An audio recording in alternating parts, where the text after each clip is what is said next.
Friends, మన అందమైన బుజ్జి తీరాన్ని వేలంపాటలో పాడుకున్న వ్యక్తి పశ్చిమ గోదావరి జిల్లా భీమవరానికి చెందినటువంటి వ్యక్తి మన సబ్స్క్రైబర్. వీరిని భీమవరంలో అయ్యప్ప అని పిలుస్తూ ఉంటారు. వీరికి గోవులు అంటే చాలా ఇష్టం. బిజినెస్ చేస్తూనే గోవులను పోషిస్తూ ఉంటారు. వీరి దగ్గర ఉన్న పొంగనూరు ఆవులకి రాష్ట్ర స్థాయి అందాల పోటీల్లో చాలా బహుమతులు వచ్చాయి. వీరి ఆధార్ కార్డ్ బ్యాక్గ్రౌండ్ పూర్తిగా వెరిఫికేషన్ చేసిన తర్వాత వేలంపాటలోకి అనుమతించడం జరిగింది. ఫ్రెండ్స్, వెల్కమ్ టు మంచివాడి యూట్యూబ్ ఛానల్. సో మా ఊరైన ఉమ్మడి గుంటూరు జిల్లా గురసాల మండలం గంగవరం గ్రామంలో ఉన్నటువంటి శ్రీ వెంకటేశ్వర స్వామి వారి దేవస్థానంలో ఉన్న గోశాలలో ఉన్న గోమాత లక్ష్మికి పుట్టిన ధీరాకి వేలంపాట జరిగింది. సో బర్రెడ్డి మణికంఠ సతీష్ గారు భీమవరం వాస్తవ్యులు పాట పాడటం జరిగిందనమాట. తను స్వయంగా పెంచుకుంటా అన్నారు.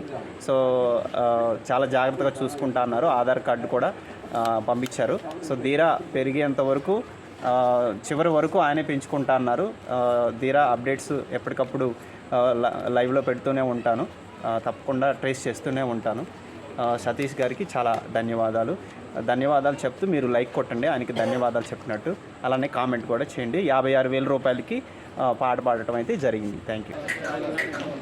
ఫ్రెండ్స్, వేలంపాట అయిపోయిన తర్వాత ధీరాని తన సొంత బిడ్డలాగా పెంచినటువంటి మా బాబాయ్ గారు చాలా బాధపడ్డారు, ఏడ్చేశారు. మా అందరికి కూడా చాలా బాధగా ఉంది, కానీ తప్పని పరిస్థితి.